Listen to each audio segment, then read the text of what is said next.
Good evening. My name's Kristen. I am doing a reflection on chapter 2 of Grit by Angela Duckworth. I saw her TED talk, it was a little while ago, and I was not aware that there was a book, so I was pleasantly surprised. I did buy this in audio, and I was able to listen to it on the way to a conference. So the first question is, how highly do you value talent or natural ability in yourself?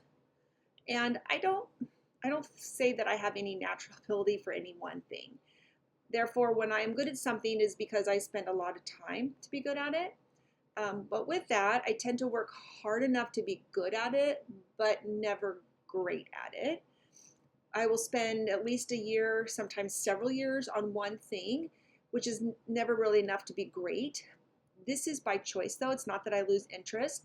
I much prefer the learning process more than the final outcome. So I have a wide variety of hobbies and things that I do.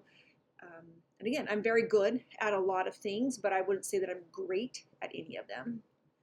So when I see somebody who's highly skilled, I admire their ability to pick either one or a very small number of things and stick to it to make greatness. I respect that time and commitment it took for them to get there. I ran the 2012 Portland Marathon. I did good, not great. But what stuck with me was at the starting line, they have us all lined up based on our anticipated finish time. My goal was 5 hours. This is definitely not great. However, I looked around and knew that each of us had spent a minimum of at least 6 months all making this one goal, this one day a priority.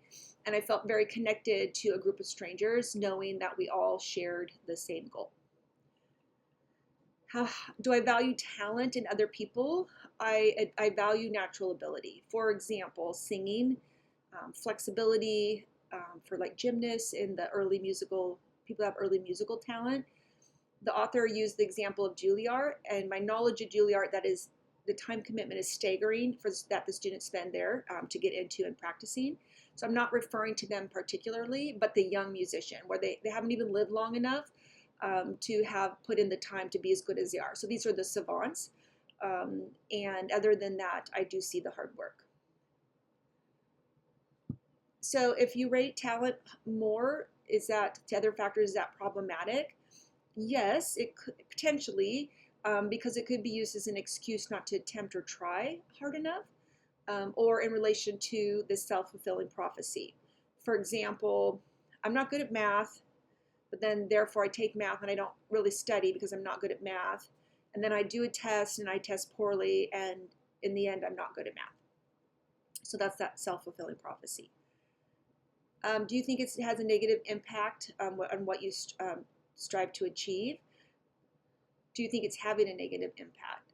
I think it's about persistence. So my first half marathon, there was a sign at the very beginning that said, courage to start, faith to finish.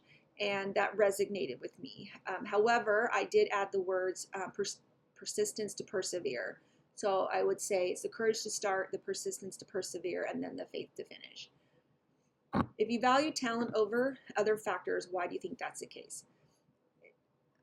It's only for things that are genetic. People who are amazing singers that are just born singing. I couldn't practice enough to sound like Celine Dion. People that hear perfect pitch, physical attributes that make you excel as something, such as height. We have jockeys, or like Michael Phelps with the size of his feet and his wingspan. People who are incredibly flexible, the aerialists. So a lot of different things that I admire because they were given this natural ability and then they really put in the work to excel.